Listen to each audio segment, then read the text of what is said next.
jsem byl mile překvapen, že jsem byl pozvaný na tuto akci, ani nevěděl jsem o ní, dozvěděl jsem se o ní díky panu Liškovi, který mě kontaktoval. A samozřejmě jsem přislíbil účast, protože si to kladu za nějakou svoji, dejme tomu nějakou povinnost, jako potomek, nejstarší potomek vlastně černého partizána Josefa Serynka.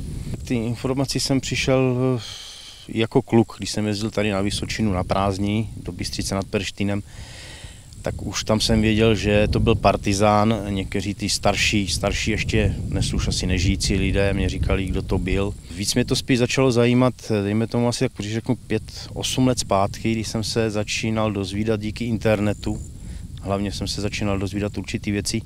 Když jsem se zeptal táty na něco, tak mě od toho odrazoval, nepátrej, dozvíš se třeba věci, které se ti nebudou líbit, nebo by ti mohli ublížit a podobně. A když jsem mu řekl, že už jsem dospělý, že si s tím poradím, tak prostě nějak trvalo chvilku, než začal i o něco vyprávět. A z jeho vyprávění vím, že ani děda nechtěl před něma moc mluvit, co zažil za války.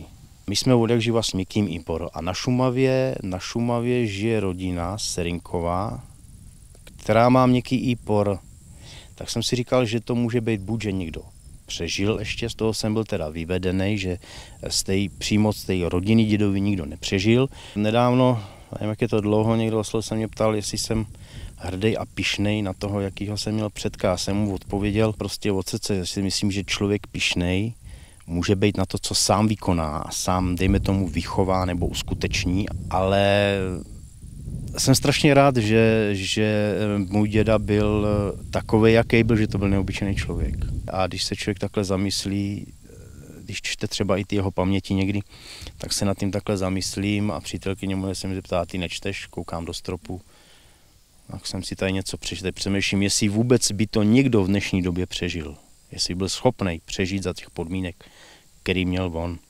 Tady jsem poprvé, je to pravda, tady jsem poprvé, i když jsem se sem chystal po přečtení té knížky, jsem se chystal sem přijít a podívat se do té krajiny, kde vlastně působil, kde se skovával, jestli se tady někde něco najde a tak dál.